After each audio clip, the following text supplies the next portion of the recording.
हमारे साथ आरजेडी के कपूरी ठाकुर साहब हैं। सर बताइएगा, आज जो आप यहाँ पे जाम किए हुए हैं, इससे क्या लगता है कि सरकार को आपके इस जाम से असर होगा और जो छात्रों के साथ मारपीट हुई है उसको इंसाफ मिल पाएगा? आपको याद होगा जो 1970 में जब छात्र आंदोलन हुआ था तो देश के कांग्रेस सरकार बदल गई थी, और जब जब छात्र लोग आंदोलन पर उतरता है तो देश और राज्य का परिवर्तन कर देता है सत्ता को, याद होगा। और दूसरी बात, निजीकरण के मुद्दा पर आपने हमारे साथियों सबसे पूछे हैं, तो हम आपको दर्शाते हैं कि निजीकरण किनके द्वारा किया जा रहा है, क्यों किया जा रहा है। आपको याद होगा जो गरीबों के मसीहा लालू प्रसाद यादव जी जातीय जनगणना के मुद्दा उठाए थे और आरक्षण के मोहन भागवत जी ख़त्म करने के लिए जो उतरे थे, तो हम लोग सड़क पर उतरे थे, सड़क से संसद तक आंदोलन हुआ था। तो इनका एक ही को माइंड है, जैसे 10% आरक्षण जो बीजेपी वाले दिए, तो अब 90% आबादी हम लोग की है और 10% आदमी की आबादी दें। हमारे छात्र जितने भी आंदोलन कर रहे हैं, चाहे नौकरी चाहते हैं, हर कास्ट में जो है से गरीब तबके का लोग है, चाहे ब्राह्मण हो, भूमिहार हो, चाहे हजाम हो, धोबी हो, कुम्हार हो, मुस्लिम हो, कोई भी जाति में गरीब है तो उसको आबादी के अनुपात में प्रतिशत में आरक्षण मिलना चाहिए। उसका विरोधी हम नहीं हैं, लेकिन ये बीजेपी वाले जो नरेंद्र मोदी, अमित शाह है, मोहन भागवत जी, ये माथा लगाए माने कि बिजनेसमैन वाला। अब हम 90% वाले हैं और 10% आप दे दिए। आपको याद होगा जो जब ये 10% आरक्षण लागू हुआ तो 360 IAS अफसर जो है, नेक्चर 1 के बेटा भतीजा जो चश्मा ला के पढ़ते पढ़ते थक गया, ज़मीन जगह बेच करके वो लाल बत्ती से छूट गया, DMSP बनते बनते बच गया, उसको रुकावट आ गई। तो 10% आरक्षण का देन है। ये मोहन भागवत का दिमाग था, बीजेपी वाली का दिमाग था। अब चलिए दूसरा उदाहरण बताते हैं, जो निजीकरण में हमारा बेटा भतीजा BA MBA पास है, उसको नौकरी नहीं मिलेगी। निजीकरण में उनका बेटा होगा जो मुकेश अंबानी का बेटा होगा, जो ब्राह्मण भूमिहार के बेटा होंगे, वो अगर BA पास है, उनके पास में पूंजी है, तो वो मैनेजर बनेंगे, और हमारा MBA पास और PhD किए हुए बेटा भतीजा उसका चपरासी होगा, चाहे निजीकरण हो चाहे कुछ हो। एक सांसद का वेतन जानते हैं कितना है? एक विधायक का वेतन जानते हैं कितना है? एक मंत्री का वेतन जानते हैं? जो झोला लगता है तो उसको TAD जुड़ता है। और हमारा गरीब विद्यार्थी को और गरीब किसान को DAP को खाद का बोरा कितना दाम बढ़ गया। कहता है ये डीजल पेट्रोल कम करा दिए, गैस कम करा दिए। तेल डीजल कौन भराता है? किसाने न भराता है जी। ये टेम्पू वाला न भराता है कि नरेंद्र मोदी के बाबू पर भराने आता है? हम पूछ रहे बोल बोलिए जी जी। तो सब चीज़ में तो गरीबों को मार रहा है, किसान को मार ही दिया, अब किसान के बेटा को लाठी से मार रहा है, जो तुम पढ़ो लिखो नहीं, नौकरी नहीं देंगे। बात बुझ रहे हैं? तो ये नरेंद्र मोदी को अत्याचार नहीं चलने वाला है। उत्तर प्रदेश चुनाव में पता चल जाएगा और 5 राज्यों में चुनाव होगा। छात्र आंदोलन एक माने है और सत्ता परिवर्तन होगा, और छात्रों को पुनः लालू जी और महागठबंधन के अगुवाई में सरकार बनेगी और हर छात्र को नौकरी मिलेगा। आपको याद होगा जो कांग्रेस की सरकार रही है, कभी भी देखे कोई प्रक्रिया में नौकरी में जो 3 साल के बाद रिजल्ट देता हो? कंप्यूटर में गड़बड़ी देखे हैं कभी? कहीं सुने हैं आप? परीक्षा दीजिए, रिजल्ट होता है, महीना 2 महीना के अंदर में रिजल्ट दीजिए भाई। नहीं है तो कैसे कर दीजिए? 100 रुपया तो विदेश भेज दिया। मुकेश अंबानी का पूंजी बढ़ता है, किसान का पूंजी कमता है। ये कहाँ का नया है भाई? कोरोना लॉकडाउन सब के लिए न है, पैसा वाला के लिए नहीं है। उसका कितना प्रॉपर्टी दुगुना कर दिया नरेंद्र मोदी ने, आप देख लीजिए। और गरीब को कितना गरीबी छा गया, उसको देख लीजिए। तो इन्हीं चंद शब्दों के साथ हम लोग विद्यार्थी के साथ हैं, चाहे कास्ट कोई हो।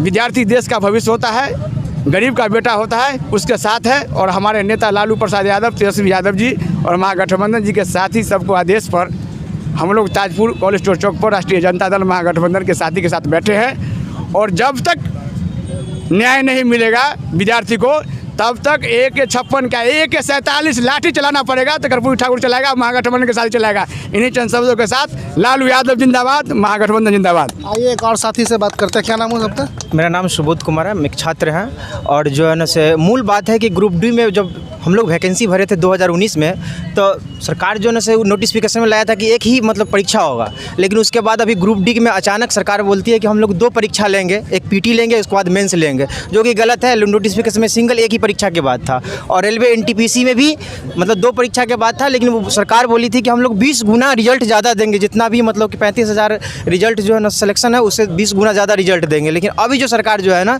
से 20 गुना के नाम पे 4-5 गुना ज़्यादा रिजल्ट देके और जो है ना से लिपापोती करने की काम कर रहे हैं। और जब सरकार जो बीजेपी सरकार आई थी 2014 में लोकसभा के चुनाव में, तो बोले थे प्रत्येक साल 2 करोड़ युवाओं को रोजगार देंगे, और उसके बाद 2 करोड़ क्या देंगे जो ना से 2014 से लेकर 18 तक कोई वैकेंसी नहीं, 18 में लगभग 50-60 हज़ार के करीब सीट आए रेलवे में। वो भी जो 60 हज़ार सीट आया तो उसका तो क्लियर लोकसभा 2019 के लेकर जो क्लियर करवाए हैं, लेकिन 2019 में जो सीट लेकर आए 1 लाख कुछ समथिंग जो ग्रुप डी के लिए, उसका भी 2019 के बाद अभी 22 में एग्ज़ाम हुआ 2019 में, और फिर रेलवे एनटीपीसी वाला भी रिजल्ट 2022 में अभी एग्ज़ाम हुआ है। और फिर जो ना से ये ग्रुप डी का एग्ज़ाम भी नहीं हुआ, लेकिन उस पर पहले ही कर दिया सरकार की 1 एग्ज़ाम के बदले 2 एग्ज़ाम लेने की बात कर रहे हैं। उसके मेरा मूल बात ये है कि इसके खिलाफ हम लोग छात्र जितना भी जो ना आंदोलन कर रहे हैं, ये चीज़ है। और जो ना सरकार ये छात्र विरोधी है, किसान विरोधी है और मजदूर विरोधी सरकार है। ये जो है ना से युवा विरोधी सरकार है। नहीं दोस्तों, ये सरकार को भी मैं बताना, जो लोग हैं ये बताना चाह रहे हैं कि युवा के कैरियर के साथ सरकार इस तरह से न खेले, खिलवाड़ कर रही है। और ख़ासतौर से जो कुछ लोगों का कहना है, जो बिहार के मुख्यमंत्री हैं नीतीश कुमार, वो खुद एक छात्र आंदोलन से निकले हुए हैं, तो उनको ये एहसास होना चाहिए कि छात्रों के लाइफ के साथ जो खिलवाड़ किया जा रहा है उसमें वो बिहार के छात्रों के साथ वो कंधे से कंधे मिला कर खड़े हों और उनका जो हक है वो उनको दिलाने का काम करें। Thank you. तो हमारे साथ बात करने के लिए शंभू सिंह कुशवाहा जी हैं। सर बताइएगा, ये जो धरना है इससे आप सरकार को क्या मैसेज देना चाहते हैं? सरकार हम छात्र लोगों के बीच जो भी अप्रिय घटना कर रही है, अभी रेलवे के विद्यार्थी जो उग्र होके गया में हो और एक आध जगह और जो है ट्रेन में जो आग लगाने का काम किया, वह अपने हक की लड़ाई लड़ने के लिए किया है। चूँकि एक विद्यार्थी के 5-5 जगह रिजल्ट देना ये क्या है? यह बरगलाना नहीं हो तो क्या है? एक विद्यार्थी के अगर एक जगह काउंसलिंग कर रिजल्ट देकर अगर नौकरी होती तो कोई बच्चा आज कहीं रेल जाम कर रहा है, कहीं नीतीश कुमार के विरोध में गालियां दे रहा है, कहीं मोदी सरकार को उखाड़ने की बात कर रहा है। यह नहीं होता। यह कुल देन है बिहार सरकार और राज्य सरकार और केंद्र सरकार की। तो यह लॉलीपॉप दिखा के अभी यानी कल जो ये लोग बैठक किया है, कहा हम लोग बैठक कर रहे हैं और बैठक करके और पुनः बैठक नहीं कर रहा है। यह आप जितने भी रेलवे की एग्जाम देने वाले बच्चे हैं इसको ठगा जा रहा है। इससे पूर्व हम आप लोगों को कहना चाहेंगे, जो कि हमारे जो टीचर हैं, आंगनबाड़ी सेविका हो, सहायिका हो या आशा बहू हो, जितने लोग अपने लड़ाई के लिए, पटना लड़ने के लिए, अपने मांग पूरा करने के लिए गए, किसी को भ्रष्ट नीतीश सरकार या केंद्र सरकार लाठियों से पिटवाने से कहीं वर्जित नहीं रहा। और कम से कम यह बहिष्ठ सरकार नीतीश कुमार को सोचना चाहिए कि 5,000 मैं आपको 1 लाख पूरे बिहार में 1,14,691 वार्ड सचिव हैं। और मैं समस्तीपुर जिला के जिला प्रवक्ता शंभू सिंह कुशवाहा ताजपुर प्रखंड और पंचायत बागी का रहने वाला हूँ। कम से कम हम लोगों के लिए 13 तारीख को यह सम्राट चौधरी जो बिहार राज्य मंत्री है, नल जल योजना का मंत्री है, उन्होंने हम लोगों को 5,000 रुपया महीना करके 2 साल के लिए रखा। पुनः नीतीश कुमार का अपना चुनाव आया, उन्होंने 2 साल से बढ़ा के 4 साल कर दिया। जब हम लोग अपना हक मांगने के लिए जगह जगह मीटिंग करना स्टार्ट किए, और तब क्या किया, 13 दिसंबर को वह सम्राट चौधरी ने एक लेटर जारी कर दिया और उसमें लिखा कि पुनः नया वार्ड सचिवों को बहाली होगा। 24 तारीख के हम लोग मीटिंग किए और 13 तारीख को बात हुई, 14 तारीख को मीटिंग किए और 14 तारीख के बोरा बस्तर बांध के पटना राजधानी के गर्दनी बाग में जाने का काम किया। 15 तारीख के रोज हम लोग नीतीश कुमार के पार्टी कार्यालय को पटना में घेरने का काम किया। उसमें भी हम लोग को वह बहला फुसला के कहा कि आप लोग यहाँ नहीं, गर्दनी बाग में चलिए ताकि वहाँ आप लोगों की बात सुनेंगे।